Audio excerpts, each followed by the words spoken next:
John Stauber, Center for Media and Democracy, and Sheldon Rampton and I wrote Mad Cow USA a decade ago, which predicted the emergence of the disease in the U.S. because these feeding practices were happening and we are being lied to about them. You're familiar with that company that's suing for the right to test their own beef? Creekstone. Creekstone. Yeah. I wonder how far away they are. They've only just begun. That'll went through the courts for years probably. And in the meantime, they've lost access to the Japanese market for their beef. The Japanese said, sure, you can continue to sell us your beef, but you have to test it like we do. And any cow you find with mad cow, you have to keep out.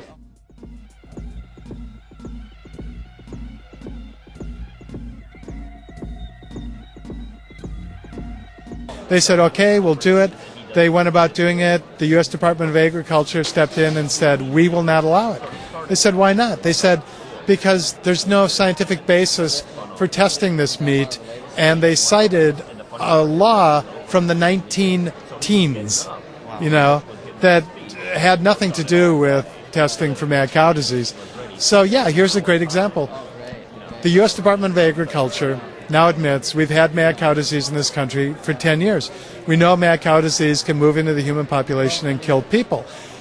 In Japan, they test 100% of their cattle. In Europe, they test tens of millions of cattle. That way they find out if they're successfully keeping the infected beef out of the food supply.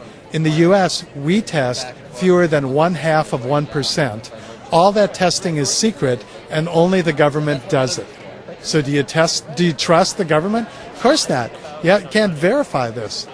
In the United States, it's illegal to feed cattle blood to calves. You can go into feed stores all around rural America and buy a calf supplement for dairy calves. So you take them off their mother's milk and you put them on this stuff, and then you look at what's it from, and it's legally from cattle blood and cattle fat with cattle protein in it, all of which can transmit mad cow disease. It's not a matter of it's super expensive to test this. It's a matter of the U.S. beef industry is so politically powerful. They make billions of dollars taking slaughterhouse waste and rather than disposing of it properly, feeding it back to livestock for fat and protein supplements. That's what amplifies and spreads mad cow disease. Half of every animal is unfit for human consumption. So, and we know from mad cow disease that if you feed that back to cows, you're going to amplify and spreading it. We've been doing that for decades in this country, even though we're all told it's not done, it's legal. And we've got mad cow disease. So, yeah, it's just a total Orwellian situation. Well, and a lot of farmers and a lot of people say it's illegal to feed rendered feed back to cows, but we're operating, and my understanding is we're operating on an honor system. Exactly. Here's the law. The law says that if you're a feed company, the feed you bag that is from cattle is supposed to be labeled that it contains cattle, meat, and bone meal, right? Well, that's just a labeling law. Once those bags are bought, they can be fed to any animal, and the inspection of that labeling law is totally inadequate. The countries that have dealt successfully with mad cow disease have said, we are not going to allow any slaughterhouse waste to be fed back to any livestock, period.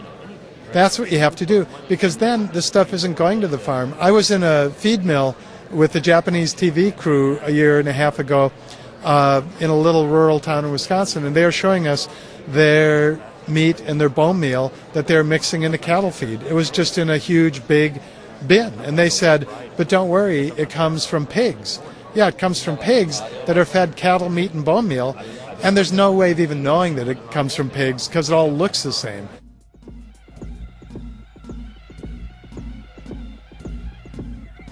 There's two ways it's being hidden. One is that it takes 20, 30, 40 years for a human to develop mad cow disease. We know from Britain's experience that the transmission from the cattle into people is fairly inefficient. Only about 200 people are confirmed worldwide to have died of human mad cow disease. There are thought to be thousands of people who are incubating it, but they won't die for years because there's this long invisible latency period. But also now we know that in Britain there are 2 people who are dead of mad cow disease, not from eating the cows, but from getting blood products from humans who ate the cows. Mad cow disease is contaminating the human blood supply. There's no test that can find mad cow disease in blood. It's a very invisible disease. We don't know how many people are going to eventually contract it from cattle. And the big question now is, once it's in people, it spreads much more effectively from people to people. And we know it spreads through the blood supply. It could spread through infected surgical instruments. If somebody is operated on, for instance, their brain, and those instruments are sterilized, it's impossible to sterilize those instruments to kill prion diseases. So basically, what we're dealing with is a problem that, for many reasons, is unfortunately easy to sweep under the rug, but eventually it crops up down the road. We don't know how big a price we're going to pay for our failure to put in place the strict feeding ban and testing that the Europeans have put in place. Well, what about the misdiagnosis that people say it's being diagnosed as Alzheimer's? Or this new one, rapid onset Alzheimer's. Does that make you wonder? Well, there's 4 or 5 million people in this country right now who have this dementia disease called Alzheimer's. And within that big population, you can mask other dementias. And people are not routinely autopsied with dementia diseases. In fact, there's a bias against doing autopsies on people with dementia because it might be human mad cow, or it might be another form, sporadic Creutzfeldt-Jakob disease, another form of human prion diseases. And if it is, all those autopsy instruments and any medical instruments used on that patient have to be permanently disposed of because you can't disinfect them. So we've got this situation here where, we have a huge population of people with dementia, and because we're not routinely autopsying and we're not aggressively looking for Creutzfeldt-Jakob disease cases, we don't know how many there are in the U.S. That doesn't mean that we have hundreds of thousands of cases, but it probably means that we're missing hundreds or maybe even thousands of cases. They could be sporadic, they could be familial rapid onset, they could be human mad cow disease. We're not looking for this. We're not dealing with the disease. Other countries deal with it. They've learned from their mistakes. All the EU countries, Japan, we don't learn from their mistakes. We just try to hide it and tell the public we're doing the right things when we're not.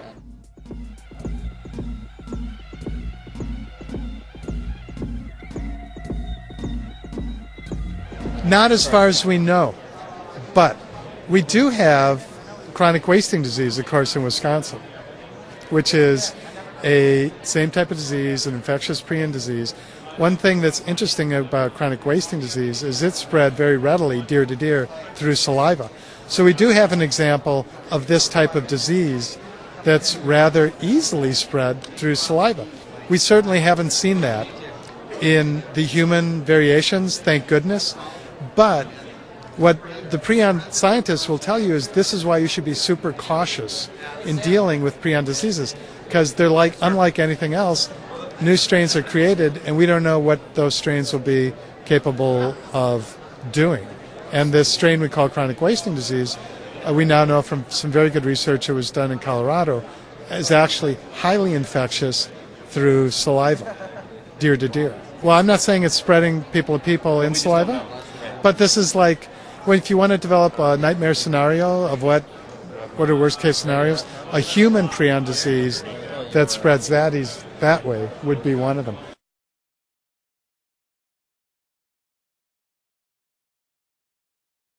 What I tell people is eat organic, especially in Wisconsin. You can get organic. Won't do that. So I tell them at least stay away from single cuts, stay away from the spine.